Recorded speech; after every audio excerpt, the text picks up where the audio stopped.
Eu sou o professor Rafael, trabalho com língua portuguesa e o espanhol na Unidade Princesa Isabel. Prazer aos que não conheço.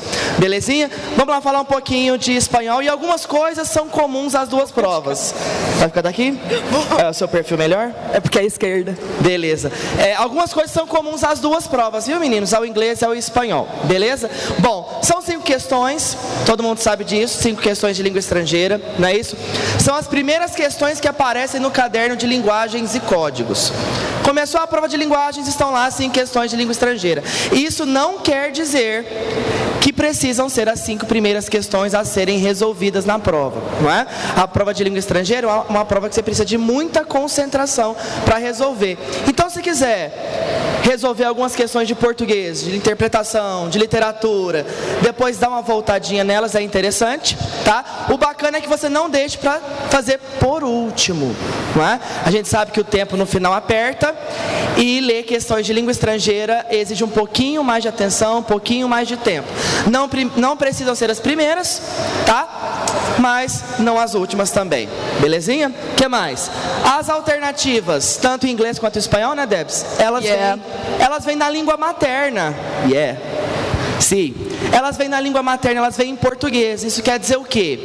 Que você pode usar o enunciado antes de ler o seu texto como contextualização. Então eu peguei lá, já fui direto no enunciado, não é? Que ele vai me dizer muita coisa sobre esse texto.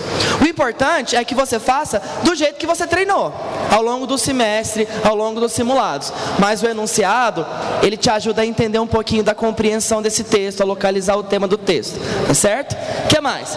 Quanto à prova de espanhol, ela é uma prova com característica bem cultural, diferente um pouquinho do inglês, que a Debs vai falar, é uma prova mais científica, mais informativa e tudo mais, não é? Ela é uma prova bem cultural, vai falar dos países, vai usar textos literários, reflexão metalinguística. O que é metalinguagem, gente? É a linguagem que fala da própria linguagem, não é isso? Do próprio código. Então, o que é metalinguagem na prova de espanhol? É a explicação da própria língua espanhola, é a reflexão sobre a própria língua espanhola. Então, alguns textinhos falando do espanhol no mundo, a origem da língua, algumas questões sobre isso. O que mais? Uma prova bem latino-americana, geralmente, nos últimos anos, ela é uma prova bem latina, com temas da América, não é isso? Isso não quer dizer que esse ano não possam aparecer coisas sobre a Espanha, sobre a Catalunha, que está bombando aí a questão da independência, algumas questões relativas à Europa, tá? E uma prova com presença literária, sempre tem um poeminha, uma música, alguma coisa assim, nesse sentido. Importante, estou lendo um texto literário, pode ser em inglês ou em espanhol, galera. Estou lendo um texto literário, a Débora falou lá no vídeo dela. Quem assistiu o vídeo da Débora lá, gente? No Instagram. Olha aí, Débora. Viu? Beleza. Ela falou sobre texto literário, sobre as repetições que são enfáticas, não é isso? O importante é você lembrar que ali você está lendo um texto metafórico. Apareceu uma letra de música, apareceu uma poesia, não é isso? Um trecho de um romance literário. Aquilo ali é linguagem conotativa, é linguagem metafórica. Tem que ler mais devagar ainda, gente. Mais lento ainda. E saber ir construindo as metáforas. E entendendo as metáforas pouco a pouco. Se já é difícil ler um poema em português, né, bebês? Como dizia minha amiga Nilce, é um pouquinho mais difícil ler poeminha em espanhol, em língua estrangeira ou em inglês também, beleza? Expressões idiomáticas, cai demais, a Débora vai falar disso com vocês também. Olha só, tem o gaturro, gatinho argentino, bacana na prova de espanhol, ele fala assim: hermosa, preciosura, mamacita, beleza. Olha o contexto, gente, olha o desenho, olha a linguagem não verbal. Como não la vamos a piropear se se pone tão bonita para nós outros? Feliz primavera. Beleza, hermosura, preciosa. Como não vamos piropear a primavera se ela é tão bonita para nós? O que é piropear, gente? Olha lá, beleza, preciosura, mamacita. Ele não está elogiando a primavera, não é? Piropear é meio que paquerar a primavera, não é? Aquelas cantadinhas que a gente fala para as pessoas quando elas estão passando, né? Aquelas piadinhas e tal. Em espanhol também é piropear. Tá? Então, expressão idiomática, eu entendo pelo contexto, né? Pelo que está sendo dito, pelo implícito, beleza? Eu trouxe esse texto aqui porque eu me identifico bastante com ele. Olha só. Que contexto que nós temos ali, gente? Texto não verbal. A figura não está ali de enfeite não, viu? Texto não verbal vai te contextualizar. É uma academia de ginástica. Olha a cara dessa pessoa, gente. Sou eu na academia, né? Primeira classe, a ver tesouro. Se nós entendemos, vos quereis reduzir, endurecer ou tonificar? Qual que é seu objetivo na academia? Reduzir, tonificar, endurecer? O que você quer? Ela quer uir. Pela cara dela, gente. O que ela quer fazer na academia? O verbo ir, ela quer sumir dali, não é isso, gente? Ela não quer estar ali. Olha a cara dela. Ela quer fugir, não é? Então, pelo contexto, por mais que eu não saiba o verbo, eu consigo entender a questão, tá joia?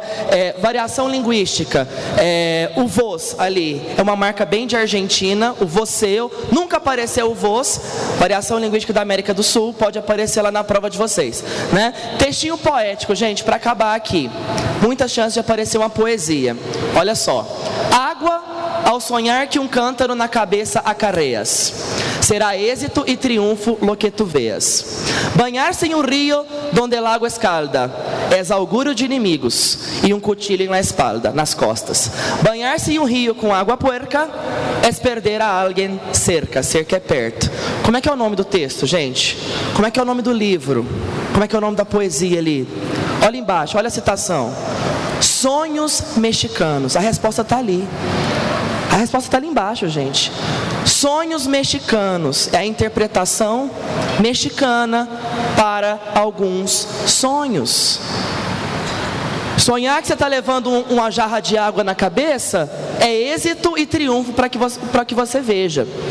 Banhar-se num rio que a água escalda, que a água transborda, é augúrio de inimigos e uma facada na espalda, nas costas.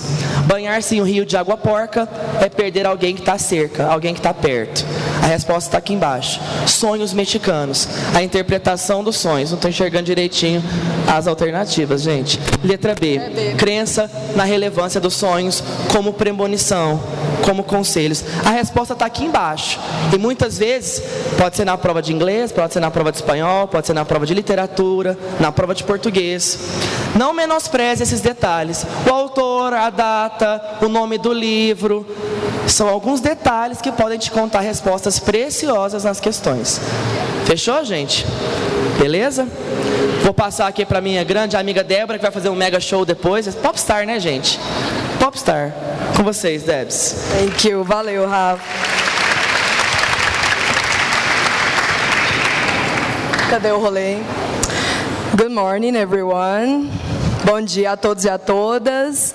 Prazer estar com vocês nessa manhã gloriosa de domingo. Primeiro, queria demonstrar todo o meu respeito por vocês, por estarem nessa batalha aí dia a dia. Eu sei que não é fácil. Vim aqui num domingo de manhã e se esforçar e driblar nervosismo e driblar todo o medo, toda a angústia. Eu acho que vocês são sempre dignos de nota. Vocês são sempre muito, muito importantes para nós e a luta de vocês é muito importante para nós também, por isso que a gente está aqui. Então, primeiro, máximo respeito ao tal do pré-vestibulando. Gente, que espécie incrível que vocês são, isso é verdade. E aí, queridos, eu separei algumas coisas para a gente falar, muita coisa o Rafa já disse, a nossa prova é parecida em alguns aspectos. Na questão de gêneros, a prova de inglês ela se diferencia um pouco da de espanhol, porque como o Rafa também disse, eles trabalham muito com a origem da língua espanhola, com aspectos culturais da Espanha, da língua espanhola, né, e etc., cultura, todo um arcabouço de poesia, de tudo que envolve um idioma, né? Na prova de língua inglesa, a gente já tem textos diferentes, a gente não tem muito essa volta, né, à origem da língua inglesa, e a gente trabalha muito com gêneros que estão aí o tempo todo. Então, o que eu sempre falo é para você usar toda a sua... para você usar toda a sua... todo o seu conhecimento de língua inglesa, porque a gente sabe que o inglês está aí o tempo todo, para você usar isso a seu favor, porque os itens, os gêneros que vão cair, eles pertencem ao nosso dia a dia, isso é fato.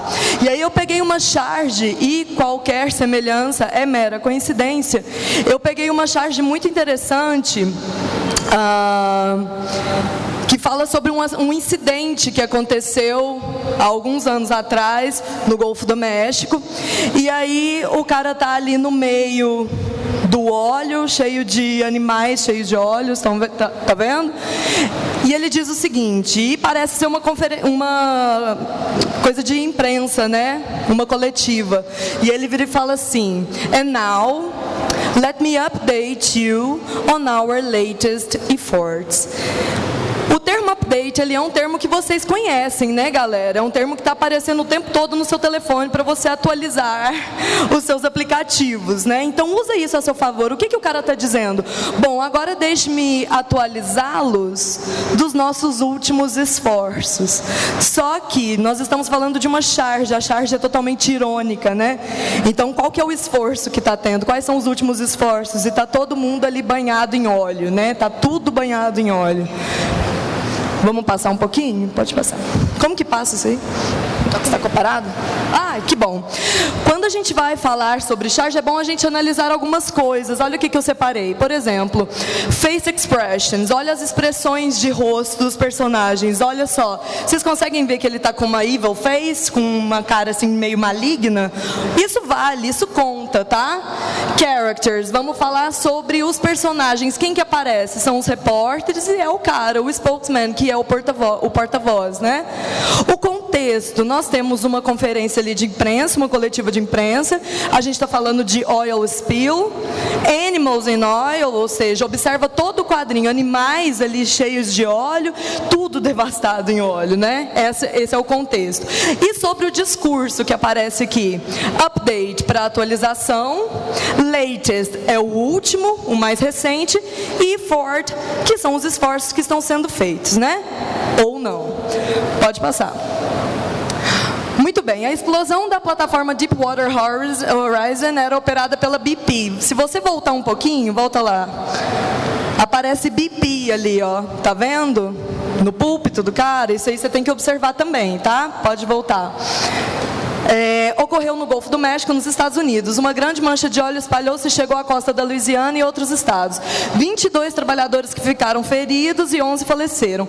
No cartoon publicado à época do desastre, fica evidente, uma coisa que a gente precisa de tomar cuidado, e na prova de espanhol também acontece, é ao comando da questão. Fica evidente, ou seja, ele quer que você marque qual item que se mostra melhor ali no contexto do cartoon, da charge. Pode voltar.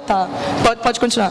A preocupação das autoridades em dar soluções para o desastre ocorrido, a ironia a respeito do descaso das autoridades em solucionar o problema, a sátira ao governo americano e sua relação com a imprensa, a atualização dos esforços em dar notícias sobre desastres e o esforço do porta-voz em minimizar o ocorrido. Tomem muito cuidado, porque às vezes podem aparecer termos, por exemplo, o termo atualização vem em um item que não é o item correto, certo?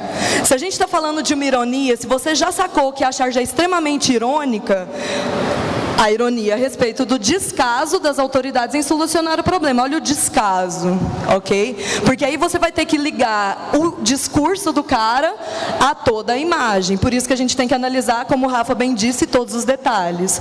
Veja de onde a tirinha foi tirada, veja de onde o texto foi publicado, quem publicou, em que ano, qual que é o contexto histórico daquilo. Observem tudo isso. Por isso que é uma prova que, como o Rafa bem disse, precisa de ser feita com cuidado, precisa de ser feita com calma, ok? Pode passar. Eu separei alguns prefixos para vocês darem uma olhada depois, o one, o pré, o dis e o re, que parecem muito com o português alguns, principalmente re, né, para mostrar repetição, o dis, que mostra também ocorrências ao contrário, o pré, que eu não preciso nem de falar, e o one, que é negação sempre, né? Pode passar. Eu vou passar rapidinho por isso aqui, galera. São algumas expressões idiomáticas, ó, por exemplo, the best of both worlds, o melhor dos dois mundos, quando eu falo de duas coisas que ocorrem simultaneamente, mas elas são diferentes entre si, aí eu falo do melhor dos dois mundos. See eye to eye, eu falo é o que a gente fala de tete a tete, né? Vamos conversar tete a tete, ou seja, falar de frente um para o outro, né? Um que eu gosto muito, que sempre rola, once in a blue moon. Não traduz ao pé da letra, for God's sake. Você não vai falar uma vez a cada lua azul, porque não faz o mínimo sentido. Você vai falar uma vez a cada nunca, ou seja, quase nunca. Nunca acontece, quase nunca acontece. Uma vez a cada lua cheia seria o termo correto, né? When pigs fly, essa é excelente. When pigs fly, quando que isso vai acontecer? When pigs fly, quando porcos voarem, ou seja, never. Pode passar. To coast an arm and a leg, que é o que a gente fala, a referência de o olho da cara, né? Custa um braço e uma perna, quando algo é muito caro, te custa muito, né? E quando é algo piece of cake, que para vocês eu tenho certeza que a prova vai ser um piece of cake, easy peasy lemon squeezy, muito fácil, mamão com açúcar, né? E let the cat out of the bag, deixar o gato para fora da sacola. Basicamente é você contar um segredo, é você deixar um segredo escapulir ali, let the cat out of the bag, ok? Eu acredito que é só muita atenção, observa verbo, mergulhe nessa emoção, arrasa nessa prova, todo poder ao povo, obrigado.